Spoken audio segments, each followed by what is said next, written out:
Welcome back to our channel. आणि आज आम्ही आलोय कलेच्या दुनियेमध्ये। म्हणजे काय तर आज आपण आलोय झापूचा museum of art and culture मध्ये।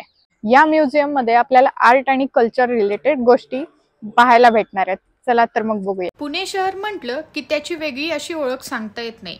ऐतिहासिक वारशांचं पुणे शहर, संस्कृतीचा केंद्रबिंदू म्हणजेच पुणे शहर, विद्येचं माहेरघर म्हणजे पुणे शहर आणि त्याचबरोबर खवय्यांचा आधारस्तंभ सुद्धा पुणे शहर। या सर्व ओळखींमध्ये आणखी एक पुणे शहराची नवीन ओळख म्हणजे संग्रहालयाचं पुणे शहर। याची ओळख समृद्ध करणारं एक संग्रहालय म्हणजेच झपूर्झा कला आणि संस्कृती संग्रहालय। आणि मेन एंट्री नंतर आतमध्ये आल्यावरती आपल्याला पहिला दिसते ते नटराजाची मूर्ती। आणि तिथून पुढे आल्यावरती 20व्या शतकापासून जे पाण्यासाठी हंडे यूज करत होते ते हंड्याचे वेगवेगळे प्रकार आपल्याला हे दिसते, ती मोठी परात आणि किदारम। आता किदारम म्हणजे काय तर 20व्या शतकामध्ये ह्याच्यामध्ये पाणी साठवण्यासाठी यूज करत होते। आणि त्याच्यानंतर पुढे आल्यावरती आपल्याला ही दिसते ती लाकडी ट्रंक, संदूक म्हणजे ये सब क्या देखना पड़ रहा है, अच्छा है मैं अंधा हूँ। आणि हा आहे तो मुखप्पू। हे म्हणजे काय तर केरळमध्ये त्यांच्या परंपरामध्ये भिंतीवर लावण्यासाठी हा लाकडी एखादा शोपीस म्हणून यूज करत होते। आणि ही एका देवीची मूर्ती, ही सावंतवाडी लाकडी उद्योजक यांनी बनवलेली आहे। आता आपण रिसेप्शन मधून बाहेर पडलोय आणि आता आपण जाऊया गॅलरीमध्ये। आणि ह्यामधला जो त्यांनी पाथ ठेवलाय तो फुल असा रिसॉर्ट टाइप मध्ये केलेला आहे। वाह क्या सीन है, वाह क्या सीन है। सेकंड गॅलरी मध्ये जाण्याचा रस्ता तुम्ही हा बघू शकता। हे म्युझियम खडकवासलापासून फक्त 6 किलोमीटर अंतरावर कुडजे या गावात आहे। सकाळी 11 ते संध्याकाळी 6 वाजेपर्यंत चालू असलेलं हे म्युझियम सोमवारी बंद असतं। याचं तिकीट 200 रुपये आहे। बाकी सर्व डिटेल्स डिस्क्रिप्शन मध्ये तुम्हाला भेटून जातील। A few minutes later. आपल्याला इथे मॅप सुद्धा पाहायला भेटेल, जेणेकरून आपल्याला सर्व गॅलरी व्यवस्थितपणे पाहायला भेटतील। अच्छा, कोणकोणत्या गॅलरी आहेत त्या इथे आपल्याला सगळ्या कळून जातील।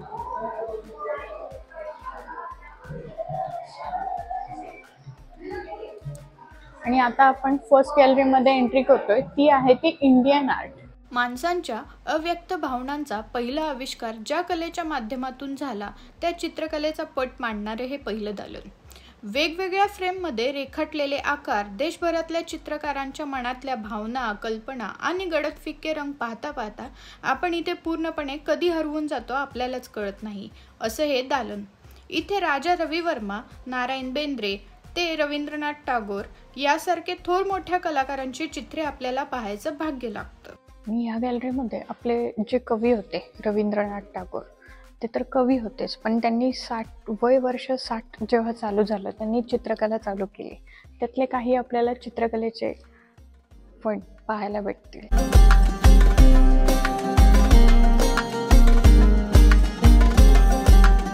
A few moments later. चला आपण आता फर्स्ट गॅलरी कव्हर झाली, आता सेकंड गॅलरी बघूया, जी की आहे लाईफ ऑफ लाईट।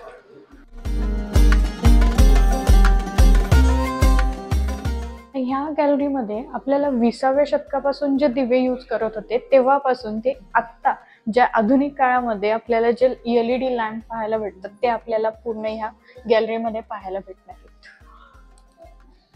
आपली संस्कृती ही मुळातच तेजाची उपासक आहे। आसमंत तेजावून टाकणारा प्रकाश आणि त्याच प्रकाशाचा सोर्स अर्थातच दिवा।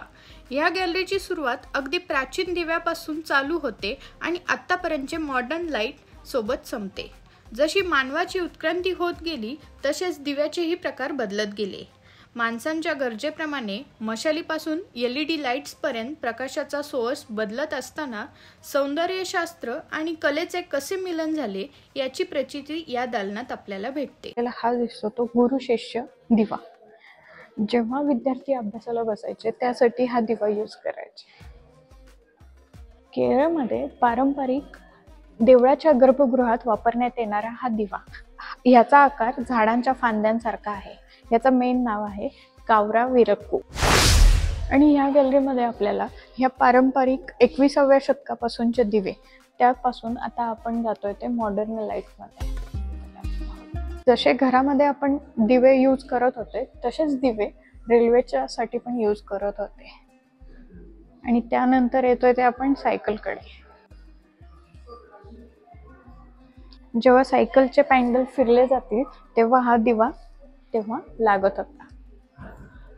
पिक्चर 30 मराठी 30 हिंदी आणि 2 तमिळ असे पिक्चर केलेले. आता आपण आलोय तिसऱ्या गॅलरीमध्ये, हाऊसफुल. ह्याच्यावरून तुम्हाला कळालं असेल किंवा अंदाज आला असेल. आता आपण एंट्री करतोय तो सिनेमाच्या गॅलरीमध्ये.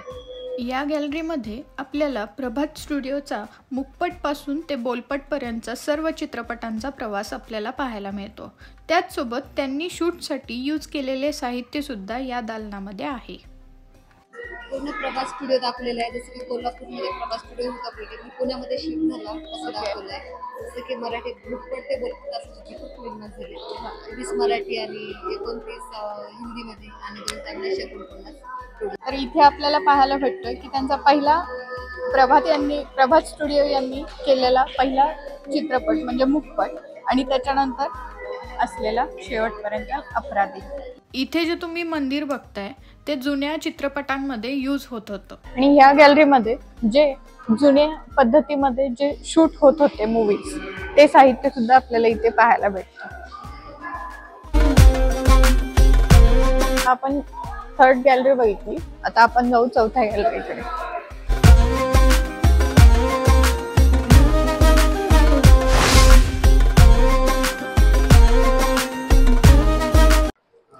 आता आपण जातोय 4थ्या गॅलरीत, जी आहे पुण्याचा वारसा जपणारे.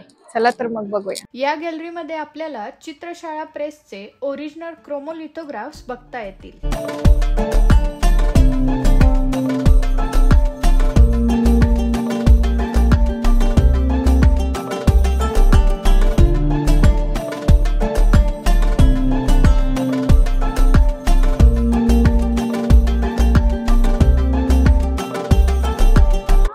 आता आपण चाललोय 5व्या गॅलरीत, जी स्त्रियांचं स्वप्न असलेली ही गॅलरी आहे. ती आहे ती पैठणी. 150 ते 200 वर्ष जुन्या पैठणी साड्या इथे आपल्या नजरेस पडतात. प्रत्येक साड्यांचा काठ वेगळा तर रंगनक्षीही वेगळी. जेवढी बघू तेवढं कमीच असं हे दालन. सोन्याची जर असलेल्या साड्या पाहून तर आपली पैठणीबद्दल कन्सेप्ट पूर्णपणे बदलून जाते. पैठणीसोबतच इथे आपल्याला रेशमी पितांबर, सोवळे, पुणेरी पगडी, शेले अशा या गोष्टी पाहायला भेटतात. पैठणीचे पैठणीपण या साडीच्या विशिष्ट जरी काठांमध्ये व डबल इंटरलॉक टेपेस्ट्री हे तंत्र वापरून जरीने विणलेल्या पदरात आहे. रेशमी धोत्रांना सोवळे म्हणतात. तसेच ज्या रेशमी धोत्रांना जरीचा काठ असतो त्याला पितांबर असे म्हणतात, ज्याला अतिशय शुद्ध असं वस्त्र मानलं जातं. ह्या रेशीम वस्त्रावर पाणी शिंपडल्याने ते पुन्हा वापरण्यासाठी योग्य होते. तसेच पितांबर या शब्दात पीत म्हणजे पिवळा. हा पिवळा रंग अग्नीचा आहे आणि अग्नी हा परमपवित्र मानला गेला आहे. त्यामुळे पितांबर हे वस्त्र पवित्र समजले जाते. रेशीम अर्थातच रेशीम किड्यापासून बनते. यात रेशीम किड्यांची हिंसा होते. त्यामुळे रेशीम किड्यापासून पितांबर बनलेलं धार्मिक विधीसाठी नेसणे वावगे वाटत असे. ज्या रेशीम कोशांना फोडून रेशीम किडा उडून जातो त्या कोशांपासून जे रेशीम काढले जाते त्यापासून काही पितांबरही विणले जात असत. त्यांना मुकाटा म्हणतात. हा मुकाटा शब्द मुक्त या शब्दापासून घेतला आहे. येथे मुक्त म्हणजे रेशीम कोशातून मुक्त झालेला रेशीम किडा. या रेशमाचे धागे एकसारखे नसतात, तसेच जाडेभरडेही असतात. पूर्ण रेशीम जास्त सापडत नसल्याने हे जास्त महाग असते. अशा मौल्यवान गोष्टी आपल्याला इथे पाहायला व अनुभवायला भेटतात. त्यामुळे तुम्ही या म्युझियमला अवश्य भेट द्या. A few moments later. आता आपण जातोय नेक्स्ट 6व्या गॅलरीमध्ये, जो म्हणजे स्त्रियांचा सर्वात प्रिय आणि मौलिक अलंकार तो म्हणजे दागिना. चला तर मग आपण पेशवे कालू 20व्या शतकापासूनचे दागिने आता आपण पाहूया. हे सगळे सिल्वरचे ब्रिटिश कालीन ट्रे आहेत. 19व्या शतकामध्ये जे टी पॉट यूज करायचे त्याचे भरपूर असे प्रकार इथे ठेवलेले आहेत. आणि ही जी दिसते ती 19व्या शतकामधली पाण्याची बॉटल आहे. 20व्या शतकामधले हे पूर्ण सोप केस, हा मिरर,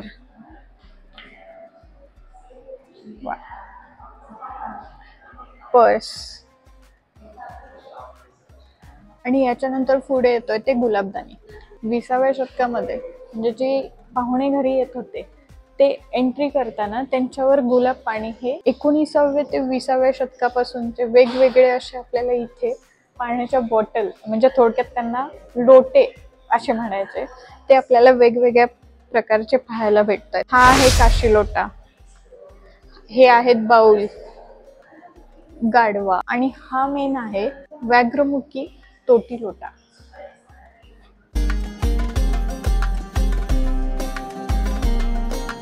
विसाव्या शतकापासून जे घरामध्ये हॉर्स म्हणजे घोडा असणे म्हणजे ती एक स्ट्रेंथ दाखवायचे. मग त्याच्यामध्ये घोड्यासाठी सुद्धा ज्वेलरी त्यांनी तयार करून घेतलेली असायची. ही पाहताय ती तंजावर चित्रशैली आहे.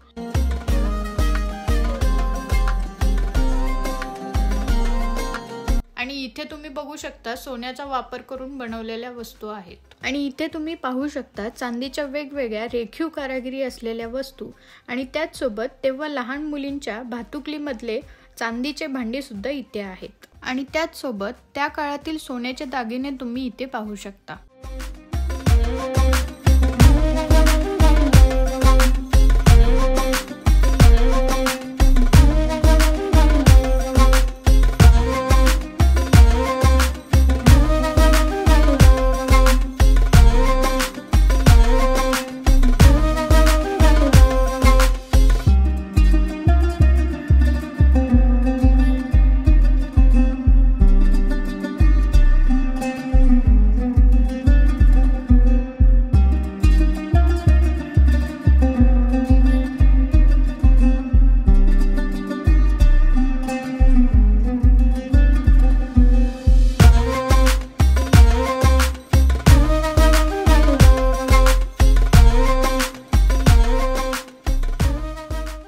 आणि हे दागिने पाहतानाच आपल्याला हा एक 19व्या शतकातला दक्षिणेतलं मंगळसूत्र हा एक नवीन असा दागिना पाहायला भेटतो.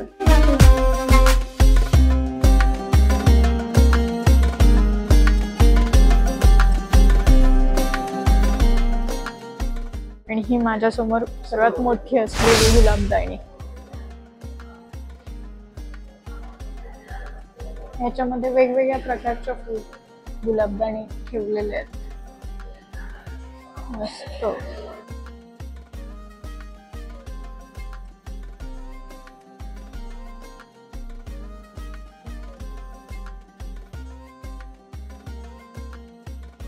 A few moments later. पुढच्या गॅलरीमध्ये येऊ ती म्हणजे Maharashtra school.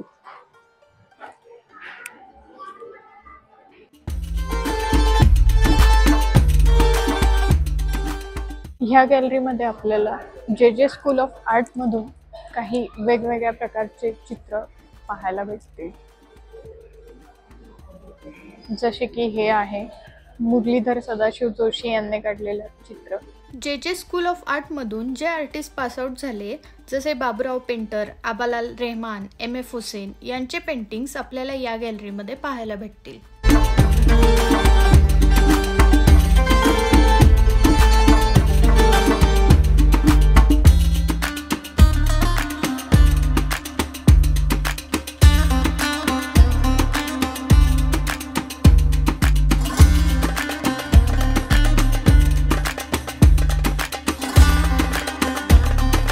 A few minutes later. आता आपण जातोय नेक्स्ट 8व्या गॅलरीमध्ये आणि त्यामध्ये आपल्याला वर्ल्ड मधले सगळ्या मॅच बॉक्स पाहायला भेटणार आहेत.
Few moments later.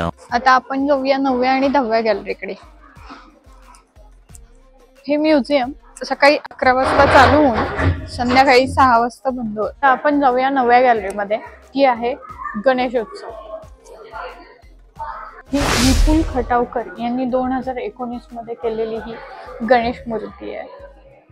या गॅलरीमध्ये आपल्याला पुण्यातील गणेशोत्सवाचा पूर्ण इतिहास आणि त्याबद्दलची संपूर्ण माहिती आपल्याला पाहायला मिळते.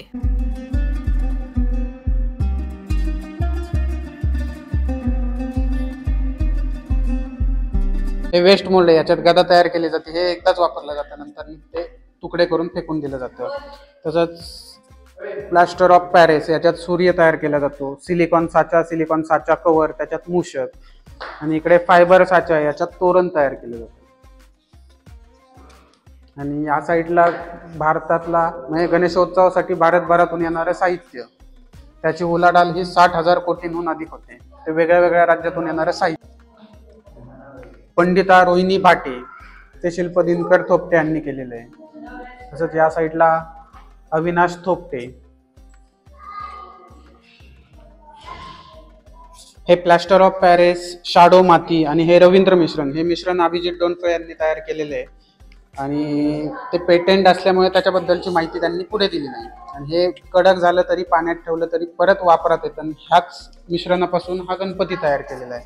याचा कलर नंतर आपोआप काळा होत जातो. हे इको फ्रेंडली मटेरियल आहे. त्याचं पेटंट त्यांनी 2019ला केलेलं आहे.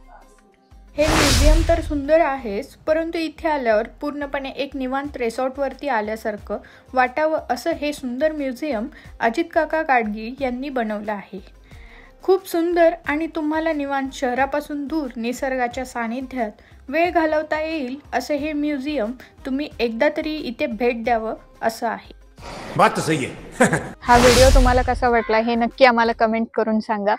आणि तुमच्या फ्रेंड्स सोबत, फॅमिली सोबत इथे नक्की व्हिजिट करा. तुम्हाला हा सिंहगडचा व्ह्यू आणि त्याचसोबत हा खडकवासलाचा व्ह्यू सुद्धा एकदम मन शांत ठेवणारा असा व्ह्यू तुम्हाला भेटेल. आणि हा व्हिडिओ नक्की तुमच्या फ्रेंड्स सोबत आणि फॅमिली सोबत शेअर करा. आणि चॅनलला सबस्क्राईब केलं नसेल तर सबस्क्राईब करा. थँक्यू.